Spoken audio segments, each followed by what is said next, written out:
Hello, good evening all of you. Welcome to the 9th Analyst Conference. I am very happy and delighted that we meet once again to discuss the financial performance and also to know the direction forward. Our senior team will be here. Mr. Iyer will be joining very shortly. He is just about around the corner. Anytime you should walk in.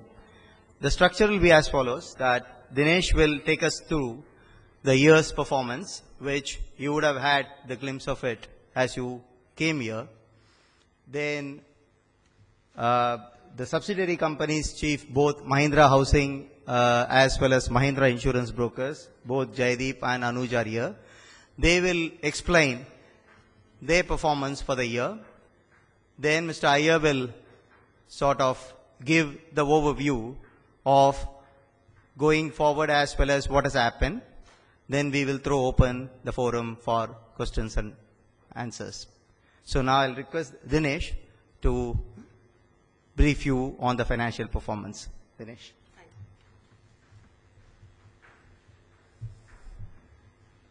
Good evening. This is our 9th analyst meet for the annual financial results. I'm sure everyone has received our presentation copy. So without speaking about the specific numbers, because most of you have received already number, I'm just going to run through it and not going to read it out all those numbers. Wherever it is some information which need to be shared, I will share.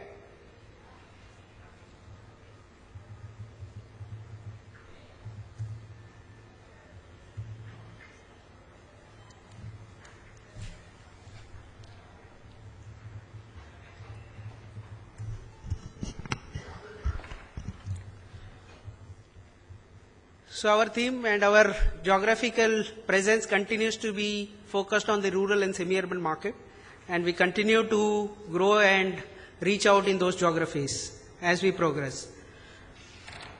Our structure continues to remain with having a 5 subsidiary, sort of a 4 subsidiary and 1 JV partner in US.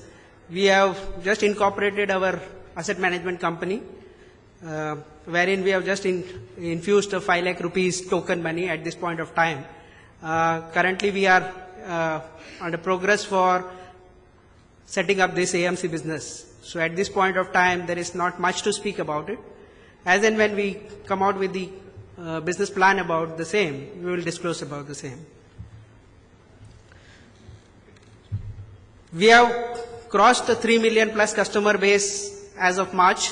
So that's a big milestone which we can count on, and we believe that our geographical reach and presence in rural area with this type of 3 million plus customer base will help us continue to grow and reach out and progress in those market as we continue to run our journey in those marketplace. Shareholding pattern.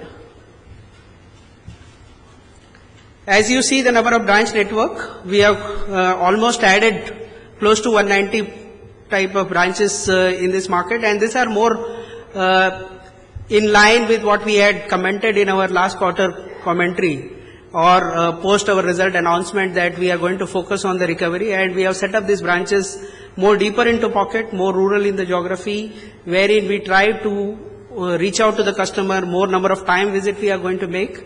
And these are more collection centers, so it's not a full-fledged branch model at this point of time. But we believe that this type of branches which we are setting up at this juncture is going to help us grow as and when the opportunity comes, as and when the economy revives and takes progress for it. Again, these are number of what we did financial for the last year, ended March 14. Breakup of the asset book as we have done. Similarly on the AUM side, again here I want to highlight that what you would have seen in the previous years or the previous quarter slide, we have made some changes in the breakup of the AUM at this point of time. What we used to give a AUM breakup on the form of the M&M, non-M&M, we have tried to cluster it based on the asset class. And one regrouping what we have done is we used to give advances to the dealers of the respective asset classes, wherein we have regrouped in the other class, because this is a loan to those type of dealers and which materializes as we convert it into retail asset book.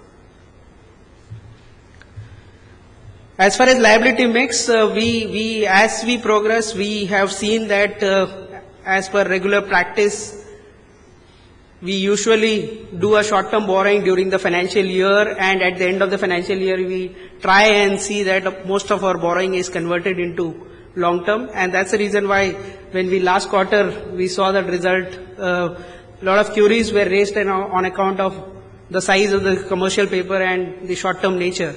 You would see that as of March, we had almost virtually zero commercial paper exposure. And as we progress, again, we will continue to look forward to use this as a model and try to use the short-term borrowing in the intermediate period. During the last year, again, we raised our working capital limit, which was a 1,000 crore limit from the consortium size. We have now reached to 1530 crore from the consortium size as a working capital, which is a liquidity management backup for us. These are numbers again, so financial numbers, what we have achieved for the current last financial year. Again, on the ratio terms, on the growth trajectory fund,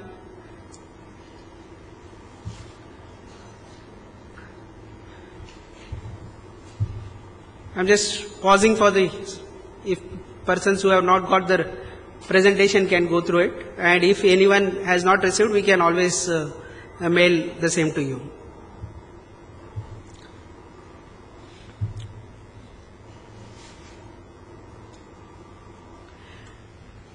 Again, this quarter we have done around 1420 crore of securitization.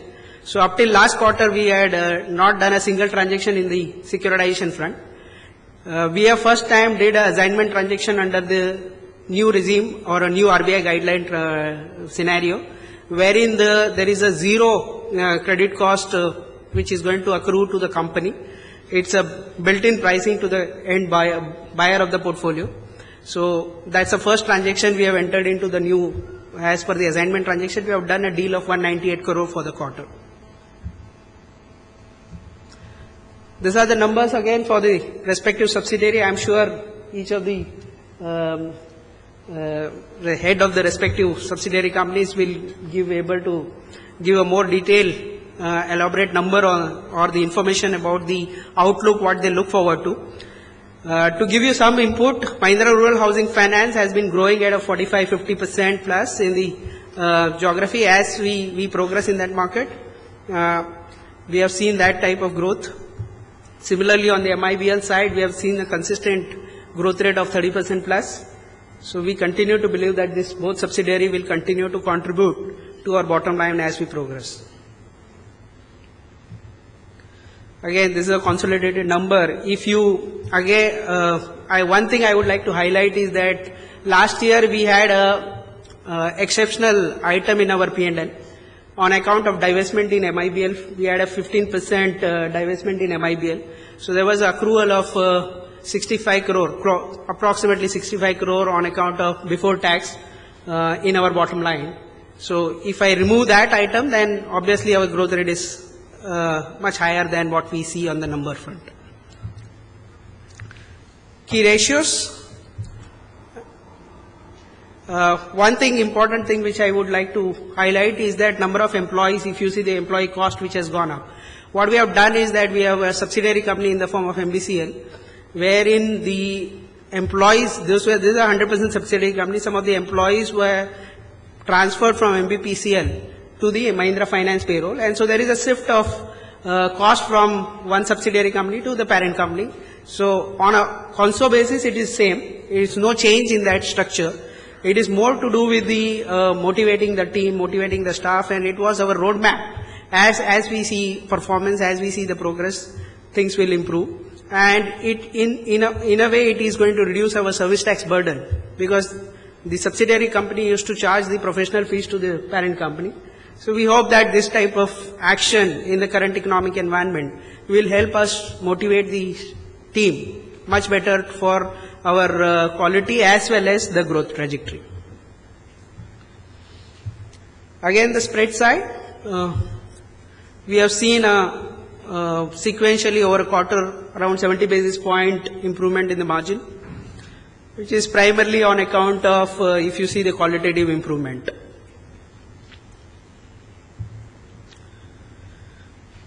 Again, if I were to map it with the last quarter result, there is a sizable improvement what one was expecting from that point of view. And we hope that we continue to work on this area. And I'm sure Mr. Iyer will give a much better and insight and input on the how we are going to take it forward from here as we progress for the next financial year. So with this, I conclude my presentation, and I request Jaideep and Anuj to take over and give their presentation and input about their company and business plan.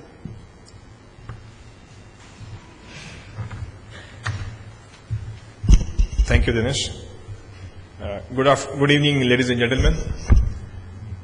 MIBL, which is Mahindra Insurance Brokers Limited, will complete its 10th year on May 18th, 2014. So it's been a journey of 10 years since we first conceptualized this idea of getting into insurance broking, and the results are there for you to see. An idea which started with a 50 lakh investment by Mahindra Finance culminated into a valuation of 520 crores when we divested 15% stake to Leapfrog about a year ago. Just to give you a broad kind of a model which we have created to assist the Mahindra Finance customers, the Mahindra Rural Housing Finance customers, the Mahindra group of companies, and it's not restricted only to the Mahindra group. It's a broking company which does represent customers for all types of customers, including corporates and SMEs. Just to give you a financial kind of an indicator, which probably is easy for you to understand, in the first year when we started, first full year of operation, the premium which we generated was about 24 crores. And we closed last financial year at 825 crores. So that's the kind of a jump which roughly works out to be about 46 or 47% on a CAGR basis. The number of customers which we started servicing in the first year, which is the F2005, was about 39,000 customers. That's all. Last year, we actually crossed the threshold of 1 million customers. I'm talking purely service during the year. If you take the cumulative number of customers which we have been able to service for different types of policies which we offer in the retail segment, we have crossed the landmark number of 4 million. So that's the kind of capability which we have been able to create and build over the last several years. Coming to the income, we had in the first year about 3 crores of income, and last year we concluded the financials with 111 crores of income. So that's again a sizable growth of 44-45%. Coming to profits, first year profit was just 2 crores. The best part is that we started as a profit making company, and we did declare a dividend, a maiden dividend in the first year. Last year we were able to increase the profit to 42 crores on a PAT basis. So that's the kind of sustainability which we have been able to create in this business model. Now that's the history about the financial. But more than that, what we have actually created a lot of innovative models, knowing fully well that insurance is a very tightly regulated market. How do you find innovation in such tightly regulated markets? So some of the products and solutions which we created for the customers, again, I'm coming back to the larger set of our customers, retail customers, which is the Mahindra Finance and the Mahindra Rural Housing Finance base. There are a couple of new concepts which we created and those were pioneering in those days. One was the Mahindra Loan Suraksha. I may have mentioned about it earlier, but that's been a very landmark kind of a product which has actually supported the lives of many people. We have crossed roughly about 2 million customers which we have been able to service cumulative during this period. That this product actually is a group credit term life cover which protects the life of the customer in case they are, they die in some accident or for natural reasons. So that's one big thing on protecting the life. We protect the wealth of the customer, which is nothing but the motor insurance. We have been able to reach the concept of insurance to the markets which otherwise are what we keep saying under-penetrated and underserved. So that's again a significant portion of our business which is going to that segment of customers. So coming to it, it's about protecting the wealth. Last year, in the financial year, what we introduced was a health product. Because what we realize is today, the kind of health cost which is increasing, health inflation, what they call, the advances in technology or medical advancement which are happening, the customers across the country, especially the markets where we operate, need some kind of protection. So we've been able to create a product and a concept which is now sold in that market. So in summary, what we are able to create in the last 10 years, especially again for the larger set of customers, is giving protection for health, wealth and life. So if you can understand, this is a simple business model. It has used and leveraged the synergies of our group, but it has been able to create a sustainable model on its own. So you can see the results, and it's been there. I gave you the figures in terms of how CAGR has been. About 2 years back, we also ventured into the reinsurance broking business, which is insurance companies' insurance. That business is a new business for us. We are scaling it up. But the best part is it's an international business in nature. So we have been able to establish business relationships in over 25 countries already. And this is a kind of a B2B segment of a business. So all put together, there has been a good journey so far. We've been able to transform, as I said, 4 million lives in some form. And I'll be happy to take questions during the question and answer session and probably over dinner also. So thank you very much.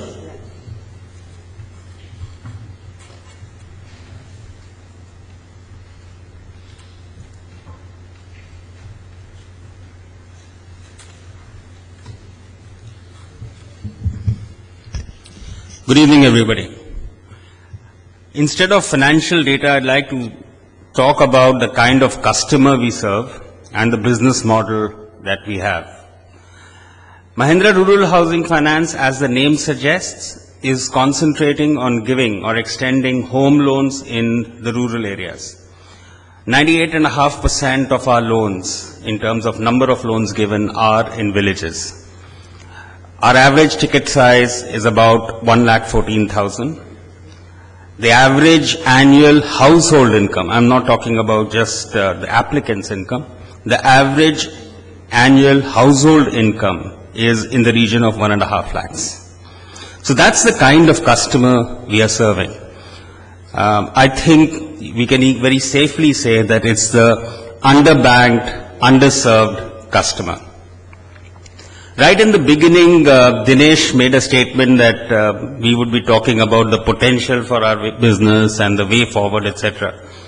I think one very simple statistic that I can give you, if this is the potential, and we have done roughly 1,50,000 customers till date, but if you look at the 6.5 lakh approximate households, villages that India has, and multiply it by an average of, say, 100 households every village, that's the kind of potential which exists. So there is really no dearth as far as potential is concerned.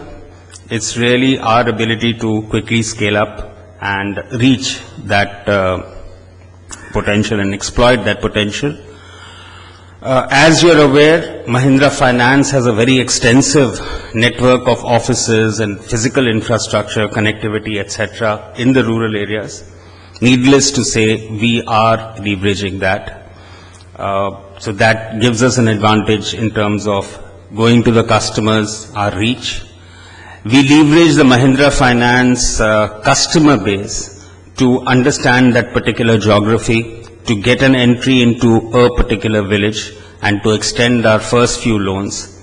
We have also seen that once we start extending loans in a village, the minute you hit a certain number, 8 to 10 loans in a village, ramping it up for the next 10 or 15 loans is that much faster. And that's why we work synergistically with the parent company to enter a village, use their customers, to come up to meet other customers, gain the initial tipping point level of customers and then grow up. As far as this year is concerned, we have grown by about 50% in terms of our disbursements. Our balance sheet size currently is just under about 1,500 crores. We have reported a profit of 27 crores. All that was already discussed by Dinesh in his slides. It's been a bit of a tough year, yes, but I think we have closed the year fairly encouragingly, and we are quite confident that going forward, we should be able to exploit the kind of potential I talked about and be able to do much better than what we have done so far. Thank you very much.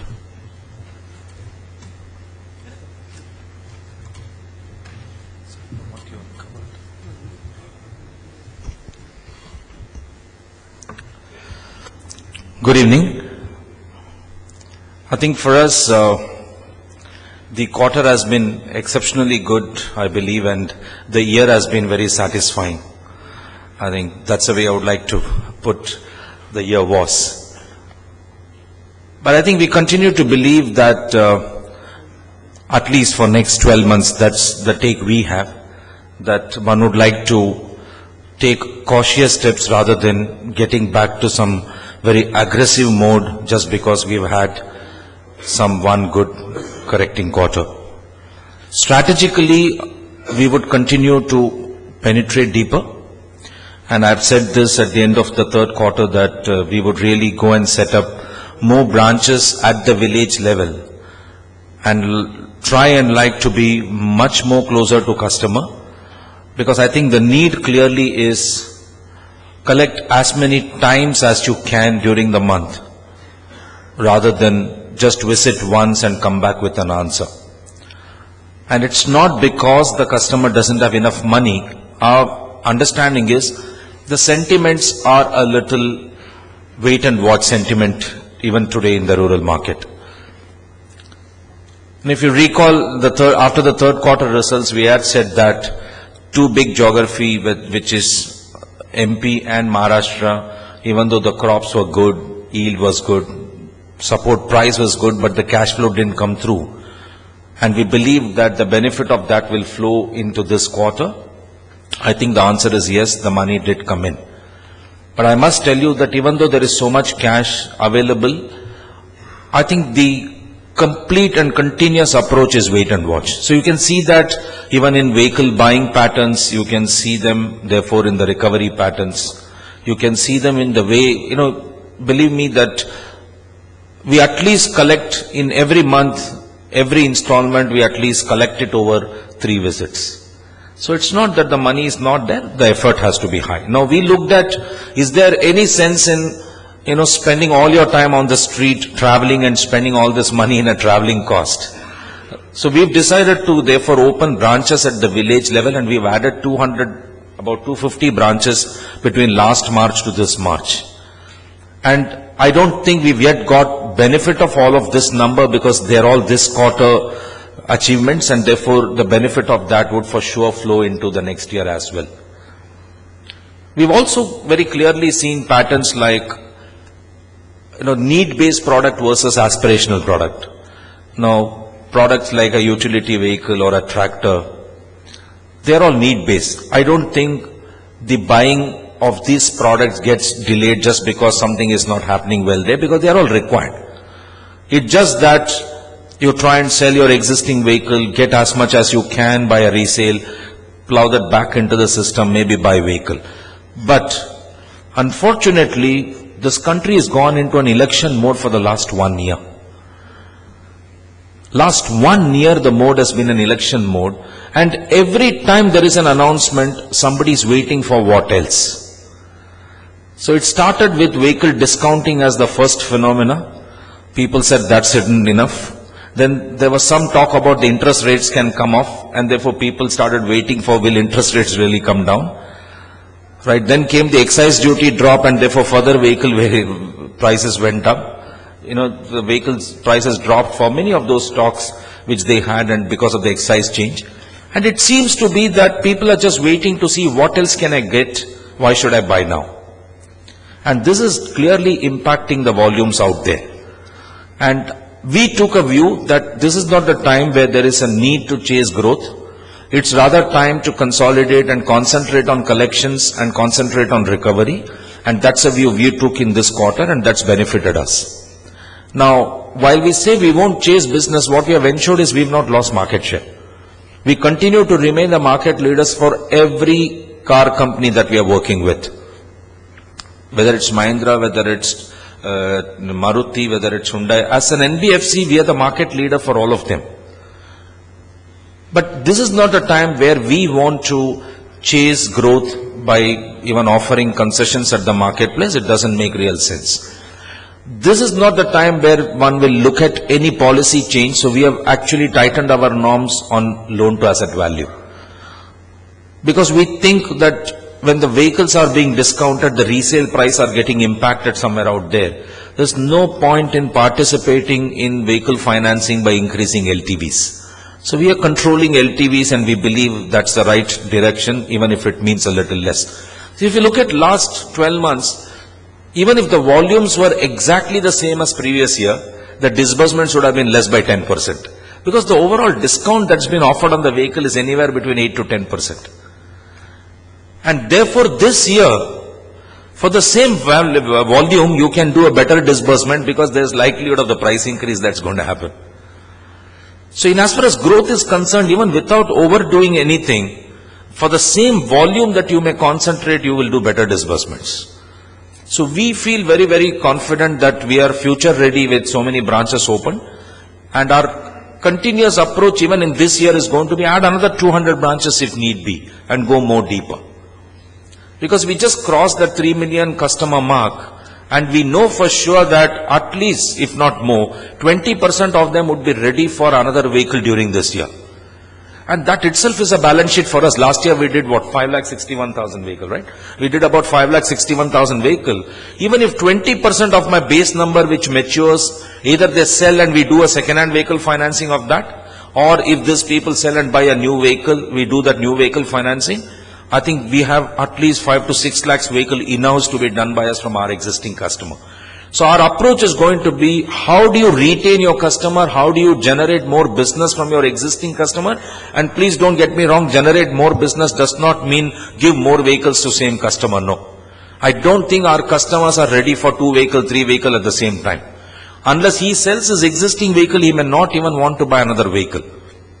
But with the cost of one vehicle, we are actually able to do 1.5 vehicle, which means a customer sells a vehicle to somebody, we finance that second-hand vehicle, and he buys a new vehicle, that's we finance. So we actually are able to do 2 customer out of 1 cost, which is why you will see the cost of operations for us is likely to come down with this new penetration theory.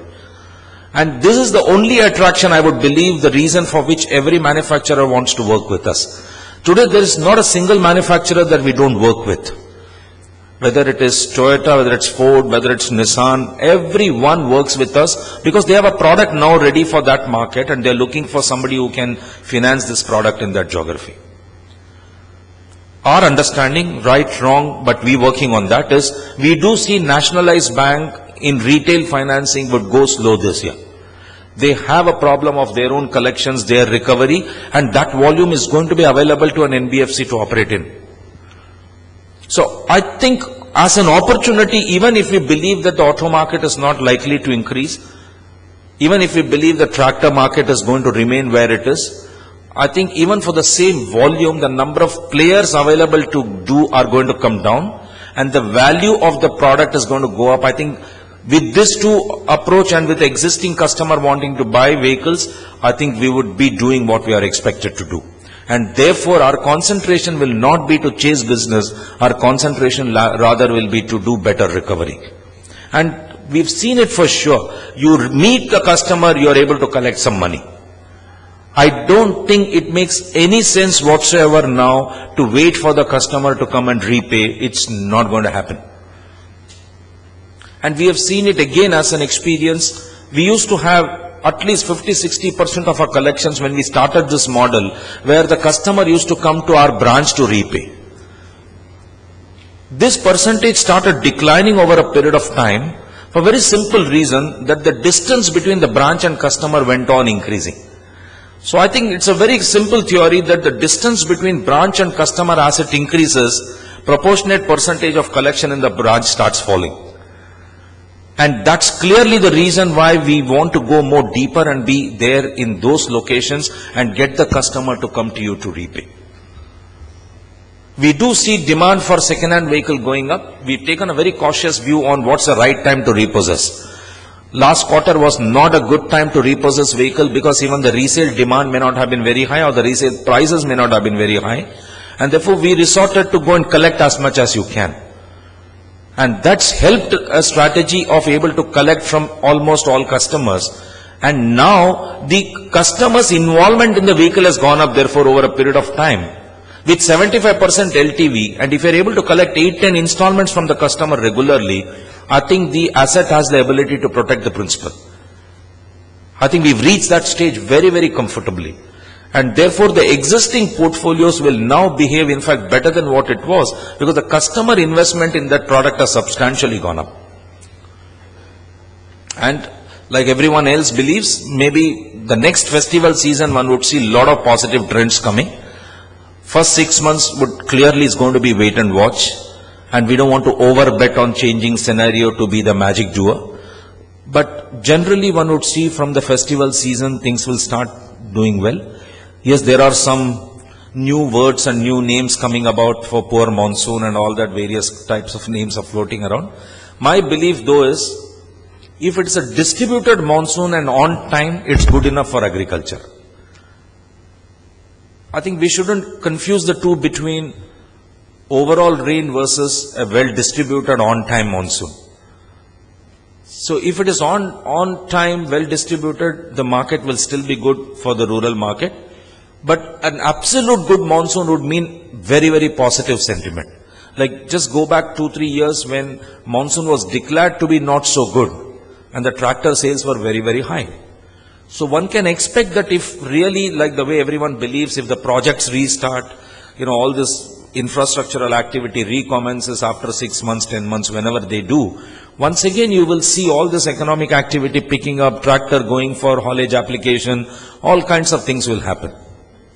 So far as we concerned, I want to tell you that the passion with which we do the business, the people who are doing the business, the product that we are offering to that market, the penetration strategy that we have taken to, and this customer segment that we are working with, none of that has changed. So if you see any kind of a temporary blip that would have happened in the third quarter, would have been purely an outcome of the market reaction. It's nothing to do with have we changed our processes and therefore is the collections going out of control. I said it then, I'm saying it now. That's not to be. Is it that are we chasing business and therefore are we losing out on quality of asset and therefore is that an issue? I said it then, I'm saying it now, that's not the issue. Because our LTVs continue to remain in the range of what, 70-72%? We're still in that range. Our average book still remains in the range of 29 months, 30 months. So none of that has changed. But yes, there are temporary pressures in the market that we faced then, and we believe that some of them have got corrected. But I want to make it absolutely clear that I don't want to place this result as a huge fundamental correction that's happened at the marketplace. I don't think so. It's an outcome of a very large effort that the organization has put strategically looking at what happened in the third quarter. And we've kind of realigned ourselves to say collection is the direction that we need to take, and that's provided phenomenal results for us, and we'll continue to pursue that direction. I don't think we see a lot of fundamental correction already. But the silver line, as I said even then, the southern markets have started showing some positive trends, minus Tamil Nadu. Kerala is showing trends positive. The mining activities restarted somewhere in Karnataka. The activities in Andhra is back in action, again minus Telangana. So I think Andhra some positivity, Kerala decent positivity, Karnataka good positivity, Tamil Nadu yet to wait and see. But on an overall basis, South is definitely performing better than before. So that's one good big correction we've seen. UP continues to do well, Bihar continues to do well, Rajasthan continues to do well. Maharashtra and Madhya Pradesh were two real turnaround story for us. But with this hailstorm and whatever, that some drag had happened, but nothing substantial, but that's a little pressure out there. Gujarat is a stable model, not very aggressive. Punjab is a stable model. East, Not too much to remark because it's not a very large market by itself for us. But with every manufacturer entering that market showing some positive signs, with our further deeper penetration, ability to generate at least 20% of the volumes on our own, and focusing on existing customer as the direction that we want to take for further growth, and with multi-product approach including second-hand vehicle, will continue to be our strategic story. We are not going to overly focus on heavy commercial vehicle yet. We will take a wait and watch view on this. LCVs are doing well where we are participating. But as far as heavy commercial vehicle is concerned, again, it's our view, even though the industry will reopen, even though mining has restarted, I think the first reaction will be for a better absorption of the available vehicle before new capacity can get added. And therefore, one would see positive trends in collection, one would see positive trends in better utilization. I think the first signals one would see is a better trend in resale prices going up for these products. And I think if those trends are seen, one can see signals of new vehicle purchases happening. We don't see that discounts will be the order of the day for the next 12 months, and therefore vehicle prices are likely to move up anywhere from 5 to 7%, 10% range. That could be an additional benefit in terms of the overall growth is concerned. And I have always said this before, the best gross NPA number, if you ask me for a business like this, we would think it would be 3%. The worst, with all this de-risking, multi-geography, multi-product, multi-application that we have taken, the worst we think would go to 5. I think we moved to 4.8 and we have rolled it back. And we don't see go beyond that. That's the range in which this would clearly operate is my understanding. Again, our pricing strategies remain the same. A bottom-up approach of minimum 3% return that we will look for always. We do see some overhead coming off, but we want to factor a 3%. We want to factor a 3% delinquency and borrow anywhere at 9 to 10% and maintain a yield levels of 17, 18 is the approach we will take. So I think summarily that's a direction we want to take, that we do see opportunities existing there for all the businesses that we run in that market. We don't want to be overly pressurized by growth, and I said it in the past that if we maintain an 8-10% growth in a segment like this or a situation like this would give us a lot of happiness. And going forward with all that I've said, we don't think growth is something that we want to overly worry about.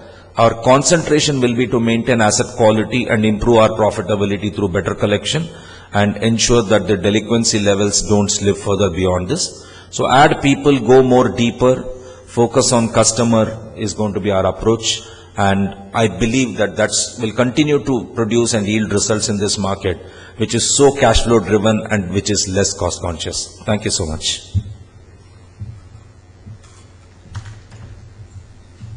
Now we will take a Q&A. So it is open for Q&A.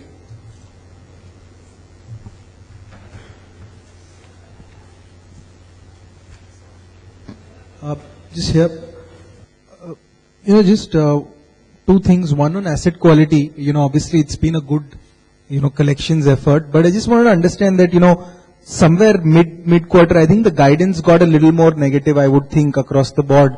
And versus that guidance, I think the performance has been relatively, I would think, pretty sanguine in that sense.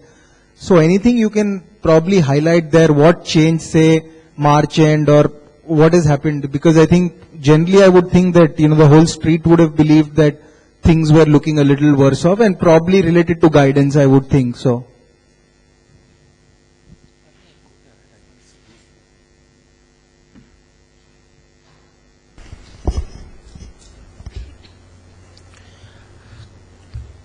I don't know from where you picked up this, that the guidance was a little subdued or whatever. It was just a statement of fact as to what we saw there. And I thought I said it when I was speaking, that the outcome is an outcome of effort. And we continue to believe that the customer has the money and on his own he is not willing to give. I think that's one fundamental change in the last 18 months period. That market was always that way, that when the conditions aren't good, monsoon is not good, crop or support price not good, customer will wait for you to come and ask him the money. And you can kind of historically see why banks have lost money from that market is they have never gone to ask for it. right? And the last 2 years saw a tremendous upswing in the rural market where customer never wanted to lose his vehicle just because he's not paid for it. So on his own, he started paying wherever he could come and pay. I think that got changed over the last 6 months, 10 months, whatever, when the things weren't working too well. And I think for us to capture that signal also took a little longer, and I thought we explained this in the last quarter, which is we thought repossession is a great answer to recovery in this market, especially in the southern market, where when you repossessed a vehicle or a tractor, the customer came forward, settled, took back the vehicle. That was not to happen in the last quarter because they said, anyway, we aren't earning, why do we need the vehicle? And we had to sell them and book some loss. And which is why this quick correction was taken to say that go more deeper, be closer to customer and collect as many times as you can, visit him as many times as you can. So I don't want you to get a feeling that, oh, as everything now got corrected and is it going to be only kind of, upward swing in terms of great collections, etc. The effort level is not going to come down, let me tell you, in the next 6 months, 10 months, even if things are going to change. What we have realized is that if you're closer to customer, you are able to put that much time, more effort, and you will collect the money if you're there. And I think that's something we found very, very well happening for us, and we'll continue to pursue that. You spoke about geographies which have done well, improved and not. What about products, if you can give some color? Some things work better than some other product in terms of collections? I think other than heavy commercial vehicle, most of the products have worked uniformly okay. Because, again, one shouldn't forget that most of the product that we finance in that geography is an earn and pay vehicle. On every vehicle they earn, even if you do a Maruti car, which is taken for personal purpose as registration, but it is given on hire during wedding season, festival seasons, and they make money out of it. So, and when I started off, I said one needs to take a vertical split between need-based and aspirational. Right? So, need-based products, money will come, there could be some delays that will happen, but one doesn't expect that you lose money. In aspirational product, if they are not able to repay, they may want to give back the vehicle, and something that we've witnessed when people take, car and they don't put it out on hire and they're just using it for personal purpose, unless the flow of income for them is from a steady source. Which is why, the local teachers, doctors, lawyers who buy car don't default, because their income is still in place.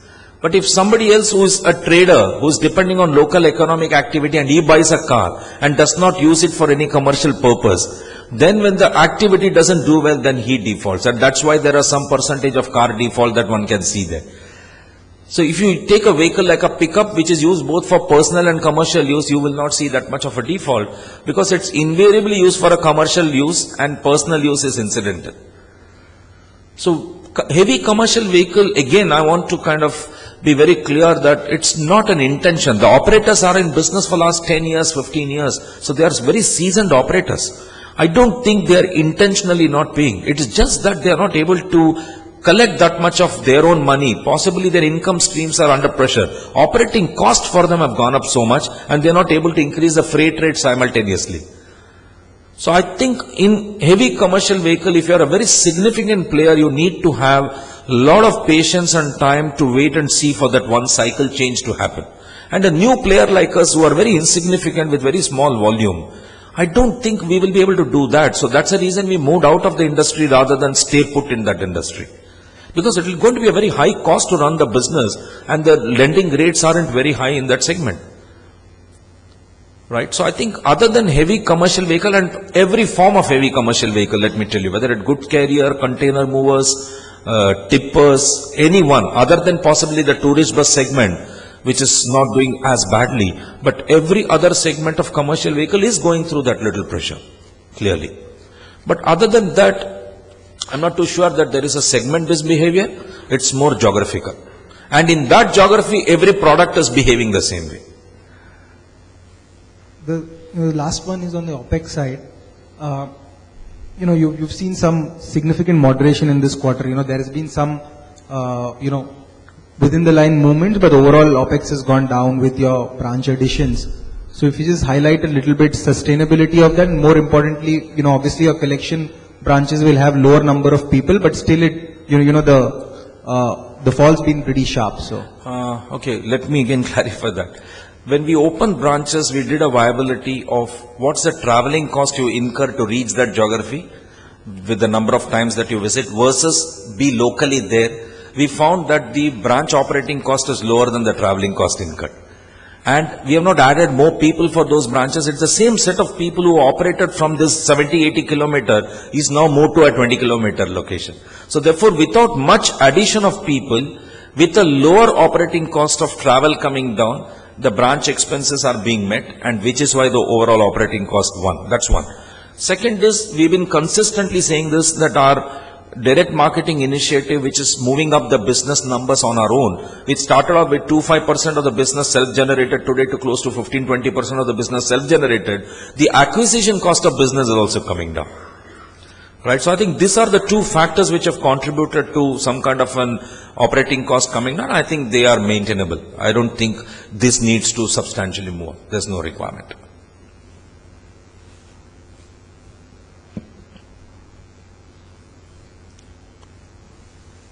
Behind you, yeah. There.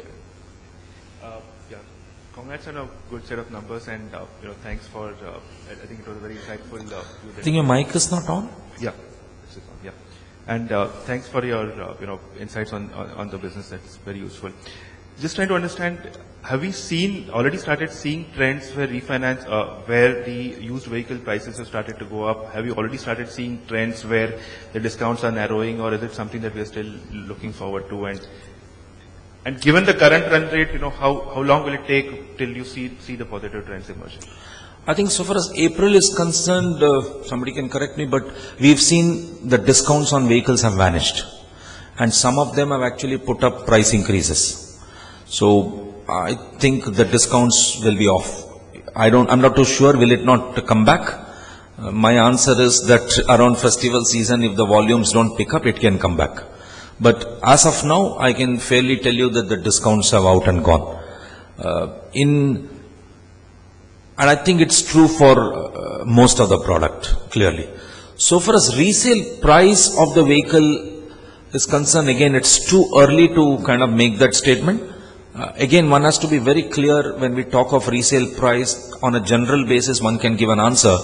But the price of a resale price of a vehicle for a finance company is invariably dipped by the finance company themselves. It's never by the market. Okay, if I've done 90% loan to asset, I've repossessed the vehicle, I'm always in a hurry to sell the vehicle because it's a huge pressure on my stocking, in holding it, and eventually booking a loss. So you try to sell it as early as possible. And therefore, most of the finance companies look at resale as a debtors management rather than a profit center approach.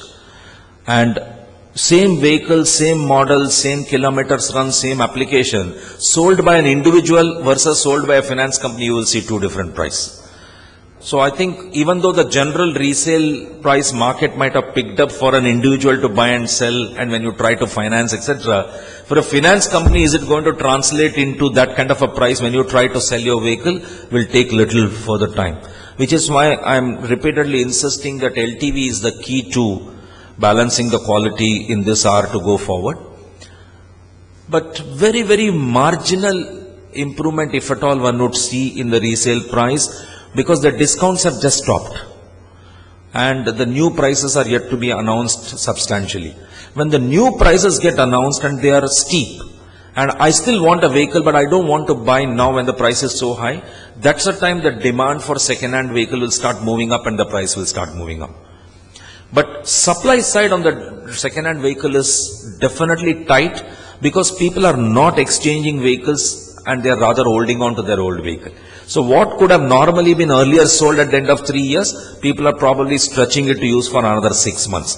Now it has two issues out there. At the end of next 6 months, when they try to sell, it's little more used vehicle. Right? So maybe the price will be little lower than what one expects. And that's the time the real test will happen. If the new vehicle prices shot up, and even though a 3-year-old vehicle is still getting that kind of a price, one can feel that the price has moved up. But otherwise, I think it's little premature to say how prices have started moving up. I don't think so. Not yet. And just one bookkeeping question. There was a sharp decline in operating expenses during the quarter. So is there anything specific in the quarter per se? No, one is, as I said, of course, the overall operating cost by this method. I think it's also that, we used to give some kind of a sales commission to dealers for the business. And in a market like this where we're losing money, I think we've been able to negotiate better with them to say, sorry, this is not the commission we can give. And I think that's gone well accepted by the dealer community. And that's also brought down the acquisition cost. Other than that, is there a legal expense? Advertisement. Yeah. So I think, again, third quarter, if you see, I mentioned we had won some 10 crore, 12 crores of advertisement which we had done, and we said that's not going to repeat itself. So to that extent, even that expense is not there. But my input on this would be, don't look at just this quarter gone down and etc. I think we believe that this business is where the operating cost will be anywhere in the range of 2.83% kind of a thing. I don't think it can come down to a 2% level. With the kind of size we have built and the reach that we've created, we don't expect it to go back to the 3.5-4% levels either. But, it will be range bound between 2.9 and 3 kind of a situation, and we would be very comfortable if that's the rate. Thank you very much and all the best.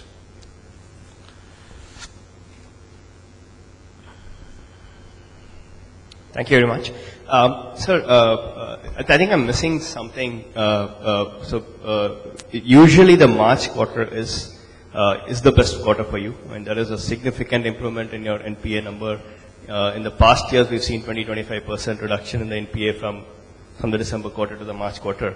But that's not what we've seen this time. It's actually just a 7% decline. So in spite of all the efforts that you mentioned in terms of adding more branches, reaching out deeper, this quarter has actually been not as good as what your usual March quarter is. So, but your comments seem to suggest that the quarter was very good and very satisfactory. So, was it this that you are referring to when you said this is a very good quarter, or?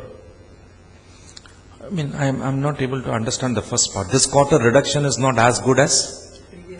Yes, as in the previous years, because March is seasonally a very good quarter for you. Over December to... But I thought it's substantially reduced over any quarter of the past. Because in December quarter we had 180 crores of provision, and whereas it is now 70 crores of provision. Well, okay, I'm looking at the GNPA number. GNP number again, 40 basis point reduction on such a large asset base, I thought was a extremely good reduction. But on a year basis, 3 has gone to 4. And that we must agree that and admit that that's an outcome of what's happening at the marketplace. Now, our satisfaction and happiness out of this quarter was extremely good. Is out of all the 4 quarters, this quarter definitely was the best quarter. There's no doubt about it. Yeah, but which is usually the case. Let me complete. And the second was the kind of steep jump that we saw in the third quarter and the correction we saw in the fourth quarter gives us all the happiness. Now, if you really look at historically, yes, 2 years back, was it much better? Why is it not the same? If you look at, we explained this in the third quarter, and that's the biggest explanation, and that is, when we moved out of the heavy commercial vehicle, if customers have surrendered the vehicle, we have taken it, we have sold and booked loss. So the real, if you kind of break between the provisions made and the write-offs on account of disposal losses, if you take, you will see that NPA has got a credit. It's the disposal losses which has pushed up the number, and we've taken a fair view to say there's no point in leaving the vehicle with the customer when he's not able to pay and he himself is volunteering to surrender. Is that going to repeat quarter after quarter? Then the whole balance sheet at some stage will have to be written off. But we are very clear that wherever the customer can't pay and is willing to give the vehicle back, there's no point in not taking it and booking a loss. That's a view you took even in the third quarter. And disposal losses have gone up. And one of the reasons for the losses going up also is the resale price of some of the products coming down. And heavy commercial vehicle is one of the large contributor into this. And fortunately, we are out of that business substantially. I think I'll probably take this offline after the formal event is over. The other question I had... Offline candidate is Dinesh, okay? Sure. Only online is me. Yeah, sure. And so the other question I had... what were the factors which contributed to the NIM expansion, the gross margin expansion? Is it primarily the reduction in NPAs or? Majorly, it's NPA reduction. The income reversal portion gets written back as added back portion. which was the highest contributor of the year. Thank you.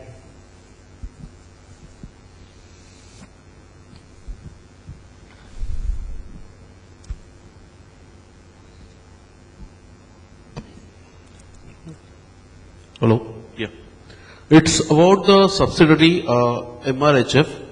Okay, what kind of, given the ticket size of 114,000, what kind of LTV and security you have? And don't you think in a way it's like giving unsecured personal loan for a longer tenure? See, we have land as the collateral. Let me tell you. The LTV will be, if you take land which we get as a collateral where we create a charge, it will be about 20-25% kind of an LTV. But I must tell you that in rural it's not easy to take the land, sell and get your... Yeah, that's the point, because if you see... Yeah, no, so therefore let me finish. In the government register, our name gets endorsed and he cannot sell the land if he doesn't pay us. We have to give an NOC. So that's the pressure on him to repay.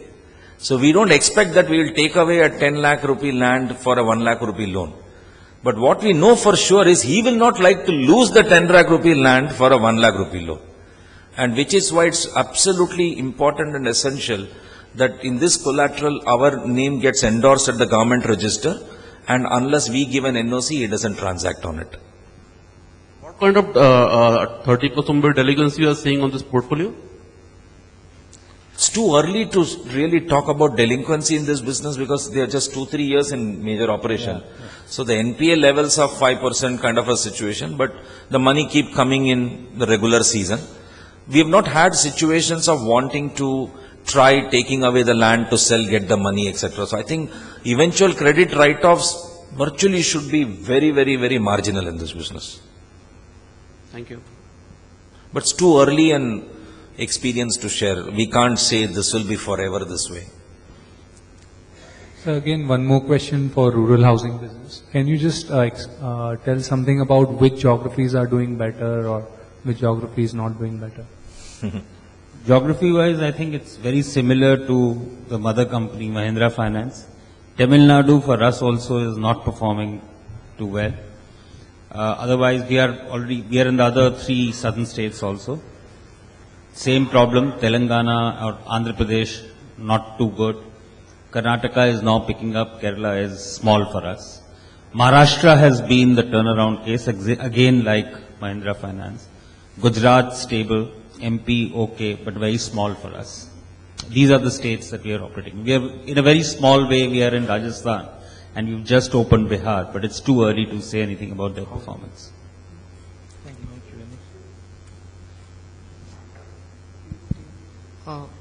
Sir, this is with regards to the explanation that you gave about the recoveries that we have seen in this quarter are definitely based on the efforts that we have put in. So based on your experience on the ground, do you think there is need to further intensify the effort or just being persistent is kind of enough looking at the situation on the ground? Okay. Which direction should I look and answer? I didn't realize who's asking the question. Okay, thanks. So, as I said, third quarter we realized what we need to do, and in the fourth quarter we put it to practice and it's produced results.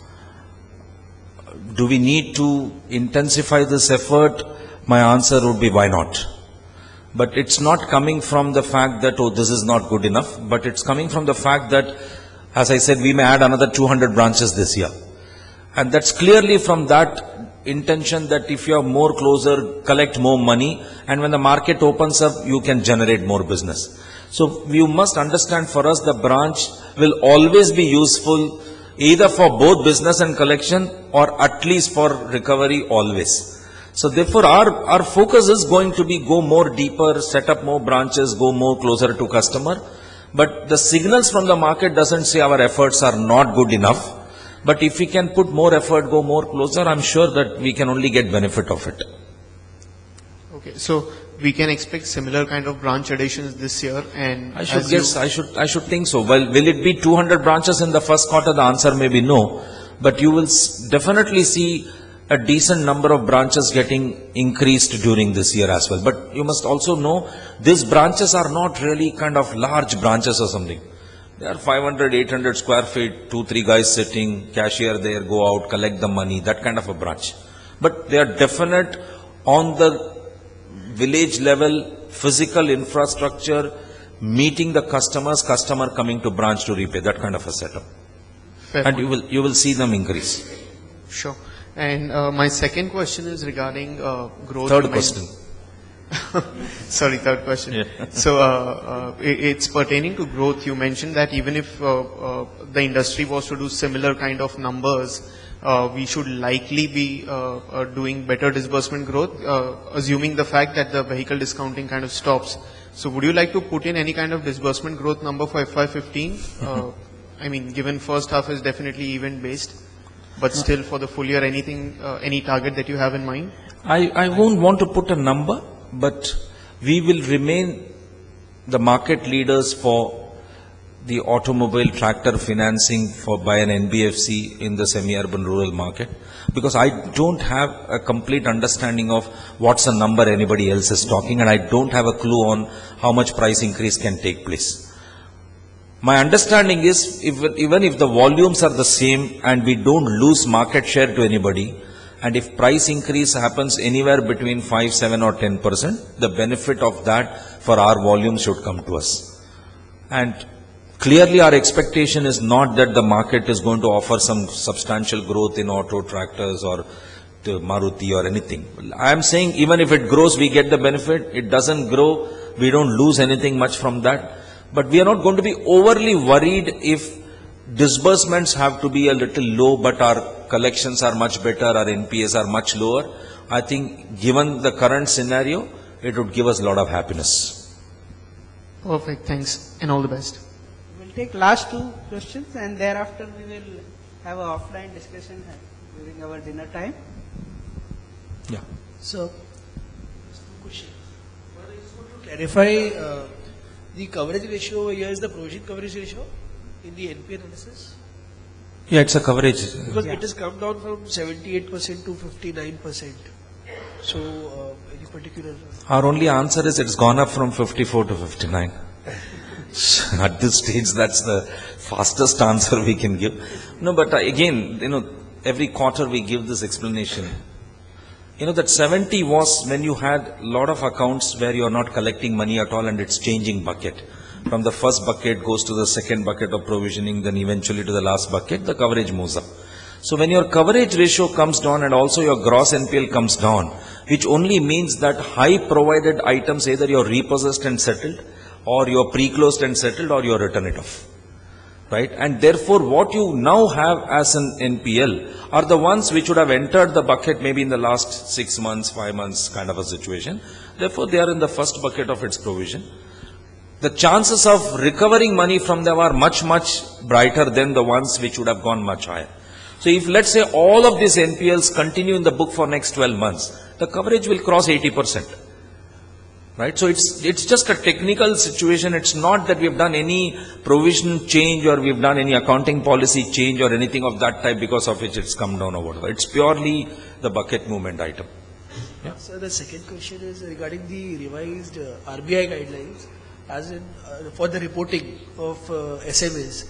So how are you gearing up for that, and secondly, will it actually result into a higher say NPA figure because of the classifications? Which one? No, there is See, or the provisioning. it is not applicable for us because we are in retail segment. If you are talking about the distressed assets is what you are trying to mention. That is for only 5 crores and above. That is, most of our assets are not 5 crores and above. Our individual borrowers are taking roughly about 4.5 lakh to 5 rupees. Okay. The dealer exposures are above 5 crores. So for those 5 crores and above the dealer exposure, we will be putting in a system by which we will get early warning signals and we will know the distress in advance. And in a way, it is an operation. For any finance company, if he does not know his borrower's behavior and continuously monitor his cash flow, it's a part and parcel of the thing, but we may have to do it more structural manner, and we have to start taking, do not just act after it becomes an NPA. The idea is that to start looking at it, and when there is some signs of weaknesses exhibited, start following up. We will do that. Sir, what is the likely impact of the change in the company's law on debenture redemption reserve and liquidity requirement for NCDs, for NBFCs? Waiting for the guidelines to change again.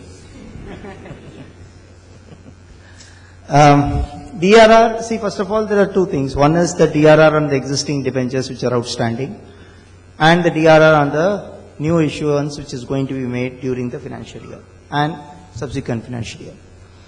Now, as far as the view that we have taken is that the outstanding debentures are not covered because the Companies Act is coming into effect from 1st April 2014, and hence the outstanding debentures are logically not covered. And for any large finance company, the outstanding debentures are covered, and the maturity period which are left out is couple of years. Then many of the companies will not be, most of the companies will not be in a position to pay dividend, not only for this year, even for subsequent years.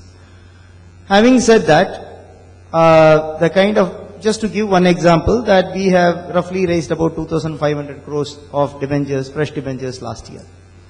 And the average period is something like about 2.5 years, is 2 to 3 years is a kind of a tenure, because of, to match with our assets, which is generally for 3 years, we issue debentures for 2 to 3 years. So we have to 50% of 2,500 is 1,200 or 1,250 crores. So every year, in a range of about 400 to 500 crores of rupees, we may have to keep as a debenture redemption reserve. Out of a profit of this year, assuming this year profit as a benchmark, something like about 60% of the profit after tax, 60% of the profit after tax cannot be distributed as dividend. It is quite cumbersome at this point of time, and the issue here is that it is not going to be so easy to mathematically do this calculation, because we will, when we raise the debenture, we will have to see the market situation, the money availability, the interest rate situation, and then try to raise debentures, our own disbursement position. So if it so happens that if all these three factors lead us to raise, say, let's something like about 4,000, 5,000 crores of debentures in a quarter, 3 years down the line, during that quarter, we will have that 5,000 crores of debentures maturing. It will have to dual impact of creating a 15% liquidity reserve in the assets, as well as providing for DRR within those 2-3 years for this 5,000 crores, 50% of this 5,000 crores, hampering our ability to declare dividend. So it is going to be tricky, and the essential concept is in finance company, and for that matter banks, the borrowings are repaid out of the liquidation of the assets and not out of the profits. See, our margin is something like, all of you analysts, what is the margin of Mahindra Finance? We earn something like about 3% on the assets. Out of 3%, I can never repay 100%. So when I collect only 3%, we are supposed to be in the high end of the finance companies. On an average, it's about, in a banking system, the average earning is 1.6%. In NBFCs, the general NBFC is 1.8 to something like about 2.6% an average earning on assets. Out of this 2.6%, we can never dream to repay 100 rupees principal. So always profit is not, profit is only for servicing the interest portion of the liability. The principal portion of the liability has to come out of liquidation of these assets. That is nothing but our customers will repay us every month or every quarter. Out of that, we will retire debentures, bank borrowings, etc. So this is a fundamental difference between a manufacturing company and a finance banking company. So this has not been appreciated under the Companies Act, and we are all going to make representation. There are already some representations have been sent. We hope that is why the earlier clarification in the erstwhile Companies Act that exempting, carving out these type of finance companies out of this DRR, we hope Vice Council will provide. Another question, sir. What is the decline in the number of repossessed vehicle on a flow basis from Q3 to Q4? Decline? Because you said you had repossessed a lot of vehicles in Q3 and reduced it in Q4. The See, on an average, I think we had about 8,000 vehicles earlier. Now it's around 6,000 or maybe slightly less than that. The importance is that, in spite of not repossessing, bringing down the NPL. That was the point I was making. So it's not necessary that you need to repossess to be able to collect your money. That Right. means you repossess 8,000 in Q3 and 6,000 in Q4, or it is the stock? No, stock. See, on an average, we repossess somewhere around 1,800 to 2,000 vehicles a month, and we need to wait for 30 days, 45 days before some of the vehicles have to be sold off, etc. Right? So out of this 6,000 vehicle, I would assume about 2,000 vehicle will be in the vicinity of to be transacted. There will be some, legal reasons why we can't sell some of the vehicles, and some of them may not have enough demand also to sell or the right price to sell. Because if you look at 6,000 vehicle and look at 1,000 branches, or even take 600-700 branches, it's 5-6 vehicle, 10 vehicle a branch kind of a situation. So it's not to look at as 6,000 because it's not from one location or one branch. It's in a base of total, I think live customer is 2 million customers we are servicing now, live. So out of 2 million customer who repay, we have 6,000 vehicle in stock. And spread over 650 odd branches, even if you were not to consider the new 200 odd branches. Thank you, sir. Yeah, we request you to Join take your for dinner. Q&A at the dinner. Don't mind. Ask your next man who's eating with you. Hello. So we request you to please join us for dinner, I think. Yeah. Just open the room and the dinner there. We have. Or it's here. Thank you so much.